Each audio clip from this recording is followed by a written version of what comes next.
Thanks for joining us for another edition of Weekend Winners, proudly brought to you by One Equine for the equine athlete, and we are back racing in southeast Queensland. The weather event, it has recently passed, so normality is starting to resume, and we go back to Albion Park Metro Racing this Saturday night, a 9-race program. We kick off at 5:41, and it's a good card as well. The Mares Open is a ripper. This is going to be a terrific clash between the rock-hard fit Riley Rainbow and the first upper, Chinchilla, widely regarded as the #1 mare in the state. So that's a really good head-to-head battle there. And the Open Pace is also a really intriguing race. Turn It Up draws well, and then the other big three all drawn towards the outside there. So you've got For Real Life 6, Gate 7, Whisperer's Secret, and Jim RT, the sole second row runner. And that race is over the middle distance journey of 2,138 metres. That is going to be a real tactical race, that one. And then for good measure, the last race on the program, not as promised. Still hoping to get himself to New Zealand for that big slot race over there. He steps out in the final race, standing starter conditions, and he starts off a handicap of 20 metres. So there's something for everyone at the Creek this Saturday night. In this edition of Weekend Winners, we're going to catch up with Nathan Dawson and Shane Graham.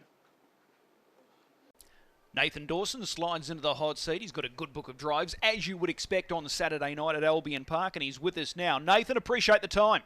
Good to be on, Chris. We start with race 2, Franco Macho. So we missed the big money race last week with the weather event, so back to 14,000, but it's still a very strong field. Franco Macho, 2 off the second row. How does he measure up here in your opinion? Yeah, I think it's probably a good draw for him. Obviously, he's got a good turn of foot, so if I can find the right helmets and produce him late, he'll be thereabouts. When you look at that front line, it is loaded with speed, so do you expect a fast opening fraction here? Yeah, I do, and the faster the better for us. As I said, we've got a good turn of foot, and if it's run genuine, they'll definitely know he's there.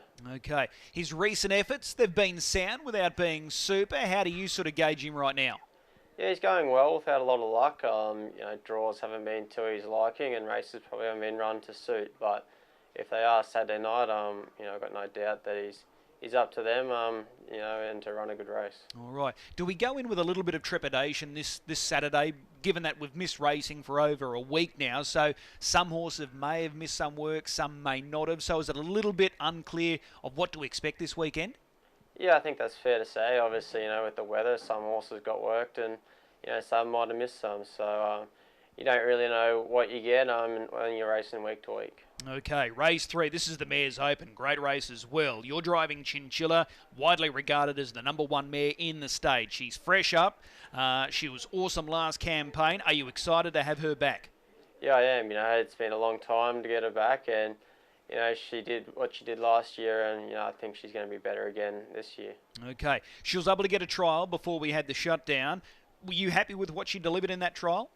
Yeah, trialled really good. Probably last week we were going in a little short, but I think the delay is definitely going to help her with a bit more work under her. Okay, Riley Rainbow drawn immediately to your inside. It's going to be a tactical race between you and Riley Rainbow, or you and Pete McMullen here, because the start's going to be crucial. Yeah, it is. My mare's got good speed, but she's also got a lot of depth too. So we just have to see the way the races are playing out, but I definitely think she's probably the best mare in the race. Okay, Donnie and Maureen, they're looking big, and naturally so, with several targets coming up later in the year. This will be the start of a big campaign, hopefully. Yeah, I think so. Whatever she does this week, she's going to get better and better as the racing goes on. So hopefully this year we can aim for some big races and hit the mark. Okay, well that's Chinchilla. Great to see her back in action. What about in race 5? Stormtide here. Again, you team up with Donnie and Maureen Smith. He's been running their hands off the clock, this guy, sectionally. Can he bob up here? Yeah, I think he can. He's actually racing better than the form looks. As you said, his times have been sensational. So if he can get a nice trip and a nice run race, you definitely know he's there. Do you prefer him at the mile or 2100 like it is on Saturday night? It doesn't matter. No, I think the way that we're going to be driving him, it doesn't matter. So, as long as the races run good, you're definitely going to be in with a good shot. You've got options here. You can either go straight down to the inside or hold your spot, one off the inside. So you'll just sort of play that by ear? Yeah, that's right. To see the way the race is being run early and then decide what we're going to do. Okay, let's go across to race 7. Jones Rising Star. She was awesome last time out. She comes up with a good draw here. Do you want to be aggressive at the start with her here? Yeah, we'll be as aggressive as we can. I think she's racing sensational. Probably nearly career best run last start for her. But she's racing well in a pretty even field. But the barrier is definitely on our side. Okay, looking at rivals here, Sweet Options look good and its first and only start in town. Boston Bronski's going really well. Indie Air Tonight is a mare that you know really well. So do they look to be the main threats here? Yeah, I think so. As you said, pretty open race. Pretty even bunch of mares, but we've probably got a little bit edge with the barrier, and hopefully we can make the most of that. Okay. How far do you think she can go, Jones Rising Star? I think she's getting better all the time. I definitely think she's going to get into the open mares. Apart from Chinchilla and that, but she'll match it with the rest of them. Okay, good push there for Jones Rising Star. What about in race 8? Again for Team Battle here, Ben and Tamara. Ohana Dancer. We yet to see the best of her here in the Sunshine State. Can she take this race? Yeah, I think so. A small field's definitely going to suit. 2 starts ago, she was getting to the line really well. Last start was probably a little bit disappointing, but, hopefully she can repeat what she did 2 starts ago, and she should go pretty well on that. She's clearly the class horse of this field. Yeah, she is. It probably looks a good race for her, so hopefully she can break her into the Queensland wins up here. Okay, tactically, how do you want to play it early? Do you want to just let them sort of sort themselves out, or do you want to sort of be aggressive from the get-go?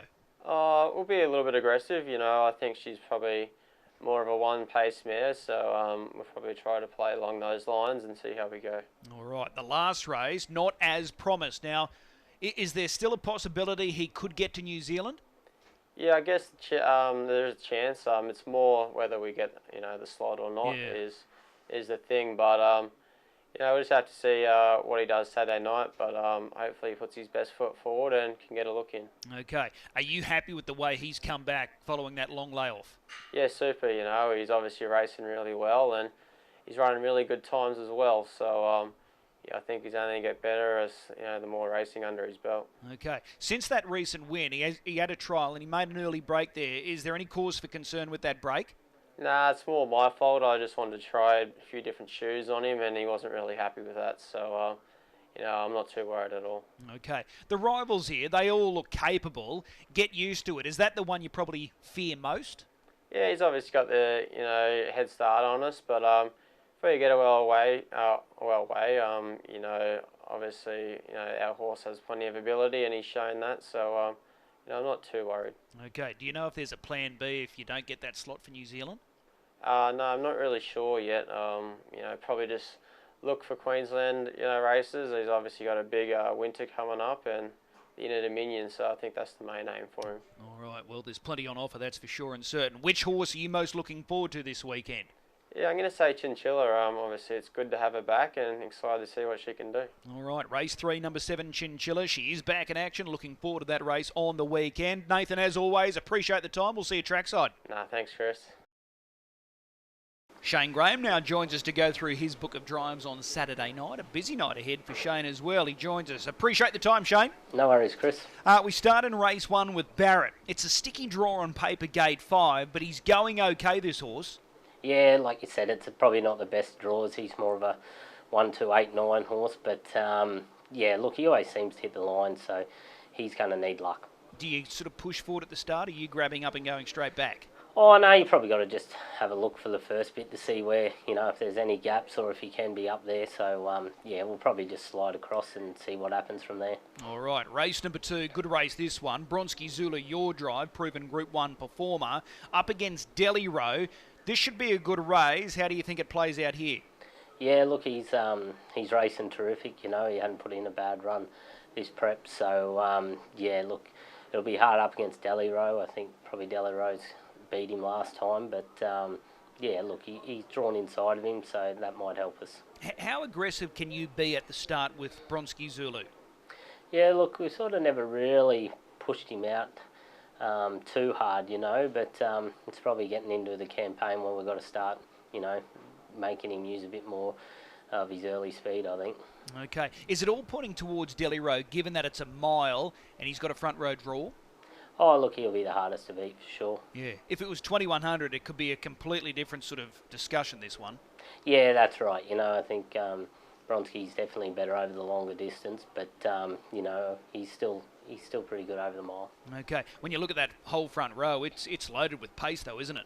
Yeah, it is. And especially Albion miles, they always go quick early. All right. Let's go across to race 4. Sheer Artistry is your drive here. She was awesome scoring last time out.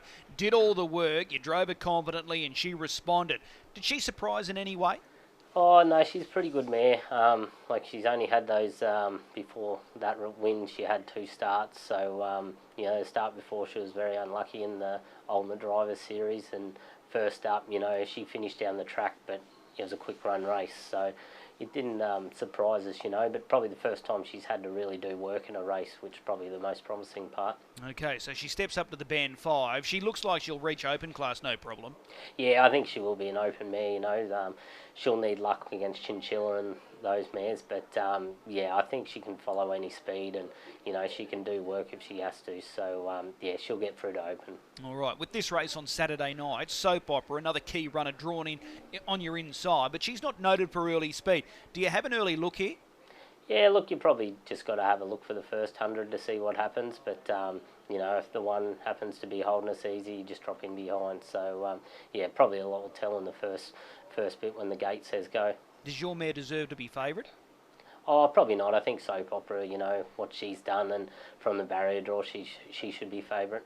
Okay. Race number 5, Mossdale Terry. Now, he disappointed last time out, so we'll find out what happened there, but gee, looks the class runner of this field.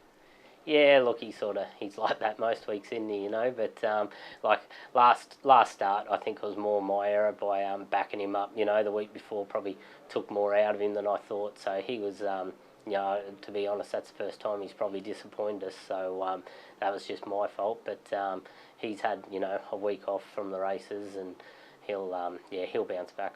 Okay, so he's trained on since that defeat last time out? Yeah, mate, yep. Okay, are you going forward here? Yeah, you got to go forward, it's he's run placings no matter where you go, so we'll go forward. Okay, well, that's Mossdale Terry. Looks a terrific chance there. What about the old boy? Turn it up in race 6. This is the Open. He's got brilliant speed. He was probably a little disappointing first up. He was much better last time out. Were you pleased with the way he hit the line? Yeah, he was very good, I don't know if there would have been how much there if he had got out, but he generally does when he's travelling still around the turn. He always gives a kick, so I was very pleased with his run, and so hopefully we're back on track. Okay. I'm sure you've poured over this race a few times since the field was released, so can you just lead here and then wait for the first horse to charge around the outside? Could that be for real life? Yeah, that'd be the ideal scenario, I think. Okay. Is that how you think it will play out, though? Oh, probably not. Okay. All right. Do you want to get involved early?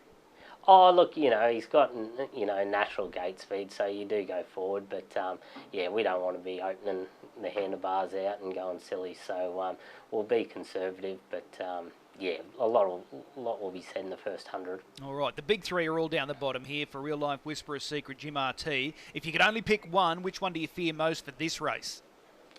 Yeah, look, I think Jim RT, especially going over the distance, I thought he was terrific last start over the short trip and wide off the track. So, but any one of those 3, they're class horses. But, Jim RT probably I thought was real good last start. Okay. What about in race 7? This is a filly that's continuing to improve every time she steps out. Boston Bronski, half-sister to speak the truth. This is a good rise in grade for her. How do you think she handles this challenge? Yeah, look, I think she's up to it. It was a step up in grade last start, and I thought she stuck to her guns great the last 200 against a nice quality colt. So, it's a step up, but she keeps getting better every start. So, I don't think she'll too far from the action. Okay, she looks versatile as well. Yeah, she's got a good turn of speed, and she can do a little bit of work also, so that always helps. All right, well, that's Boston Bronski. What about race 8? Yukon Be Serious. Beaten at Redcliffe last time out, but she's going well. Yeah, look, she's she's no star, that's for sure, but she's honest and has a good turn of foot about her, so in one of these races, this suits her. Okay, she's got early speed. Do you use her early, or do you just save her for one run? Yeah, look, I'll see how they come off the arm. I'm sure she could probably get across them, but being a small field, you know, I don't think it's the be-all and end-all to be up the front. So, you know, if the inside ones come forward, we might just slot in behind them. Okay, the last race, this is the trot. You've got the two runners here, GC Calder, Victory Hill. You're going to partner Victory Hill. He was good first up, went third. Yeah, we were up with his run first up, like no trial, and would have had to been a couple of months since he'd started. So he was good, you know, only just missed second the last bit and hit the line well. So he'll improve, but he's also back further, and, you know, it's no easier race. So yeah. He's he's going to probably need another few runs. All right, so it's 2,138 metres. You share that back mark of 30 metres, but your main rivals are drawn better. We'll get used to it's only off 10, not as promised off 20. Yeah, that's right. You know, he's probably, you know, Victory Hills, you know, once we get up into the 2,600 races and that's when you probably see the best of him. It's, yeah, it's hard coming off the back mark over these short trips for him. Okay. Is he going to be nom for the Inter-Dominion later this year? Yeah, look, because it's in the, you know, your backyard, we'll throw one in with him and, yeah, see how he goes. Okay. As I said to Nathan earlier, a little bit of trepidation, I suppose, given that we had just over a week off with that weather event. Do you think it might be a little tough to see how some of these horses go? Some may have missed work, some may not have, so it's a little bit unsure, isn't it? Yeah, it is. You know, I think from a trainer's point of view, it's probably a good thing. You know, you can see ones that probably improve with no work and some that need the work. So, you know, I think it, in a way, it does help you, in a strange way. Okay. Which driver are you most looking forward to? We'll go with Mossdale Terry. Okay, race 5, number 5, Mossdale Terry. Appreciate the time and we'll see you trackside. No worries. Thanks, Chris. As always, a big thanks to our two drivers this week, Nathan Dawson, Shane Graham, both with strong cards. As you would expect, we wish them all the very best of luck. Looking for a good thing? Well, I'm going to side with Nathan Dawson. I think we've got to be a little patient. It is the last leg of the main quaddie, so that might make things a little easier. We might be able to go skinny there. I'm keen on race 8, number 6, Ohana Dancer. I think she's clearly the class runner of this field, and I don't think she's going to find a better race to win at Albion Park, so I'm marking her as the best bet. Race 8, number 6, Ohana Dancer. 9 races, as I said. Quite a few races might be shown on Sky too, so it's best to check your local guide there. Hopefully, the majority of races will be on Sky 1. We look forward to seeing you trackside this Saturday night. We're back Metro Racing, our first race at 5:41.